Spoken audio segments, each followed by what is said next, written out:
তাড়াতাড়ি দাও, খেতে দাও। এই তো দিচ্ছি দিচ্ছি দিচ্ছি। প্রথমেই গরম গরম ভাত দিয়ে দিলাম, ভাতের সাথে দিলাম দুটো গরম গরম পেঁয়াজি, সাথে দিয়ে দিলাম একদম কচু বাটা। গরম গরম ধোয়াটা ভাতের সাথে না, এই কচু বাটা খেতে দারুণ লাগবে। সাথে দিলাম আলু ফুলকপির একটা তরকারি, সাথে একটু ঝোলও দিয়ে দিলাম, দিলাম ঝিঙে গাঠি কচু আলু, আর সাথে চিংড়ি মাছের একটা মাখা মাখা তরকারি।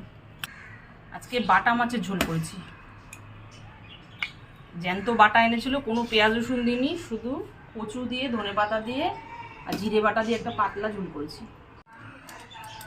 সব শেষে দুটো গোলাপ জামুন দিয়ে দিলাম, গাঠি কচু দিয়ে চিংড়ি মাছ দিয়ে ঝিঙে দিয়ে একটা তরকারি দিয়ে দিলাম, দিয়ে দিলাম আলু ফুলকপির রসা, আলু সোয়াবিনের তরকারি, এটা কালকের। দেশি ট্যাংরার পাতলা ঝোল,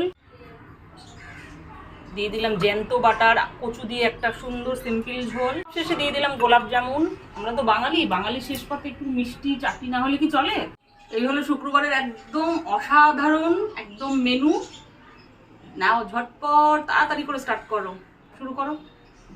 মেনু তো দেখো এখান থেকে শুরু, এদিকে গিয়ে শেষ। নাও ধরো, প্রচন্ড থালাটা ভারী হয়ে গেছে, তাড়াতাড়ি খাও। না না না, তা তো দিচ্ছিলে, নাও এখন শুরু করো।